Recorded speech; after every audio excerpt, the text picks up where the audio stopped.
Hello बच्चों, let's read the question. The question से CO is iso structural with. तो हमारे पास यहाँ पे डिफरेंट स्पीसीज दी गई हैं और हमसे पूछा गया है कि जो CO है वो किसके साथ आइसो स्ट्रक्चरल होगी। तो आइए इसका की कॉन्सेप्ट देखते हैं।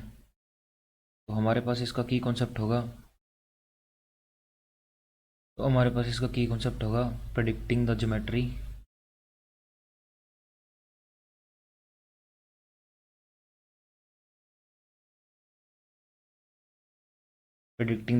तो आइए देखते हैं किस तरह से हमारे पास जो CO का स्ट्रक्चर है वो बनेगा। तो कार्बन हमारे पास यहाँ पे डबल बॉन्ड के साथ कनेक्टेड है और ऑक्सीजन एक साथ में कोऑर्डिनेट बॉन्ड के थ्रू अपने इलेक्ट्रॉन डोनेट कर देता है कार्बन को।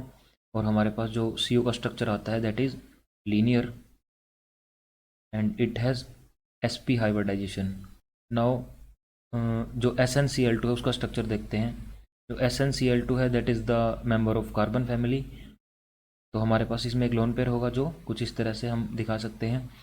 अकॉर्डिंग टू वेस्पर थ्योरी इनके अंदर lone pair bond pair repulsion होगी, जिसकी वजह से इसका बॉन्ड एंगल है वो 180 से कम होगा, जिसकी वजह से it is not a linear molecule और we can say it is a bent molecule.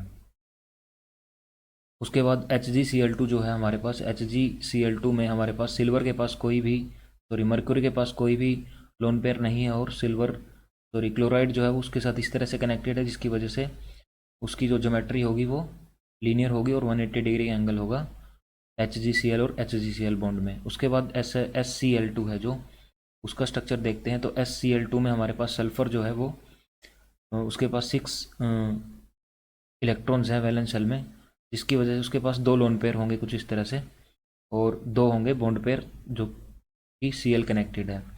Again इसकी भी जो ज्योमेट्री है वो हमारी बेंट आएगी, जिसकी वजह से it is not iso structural with.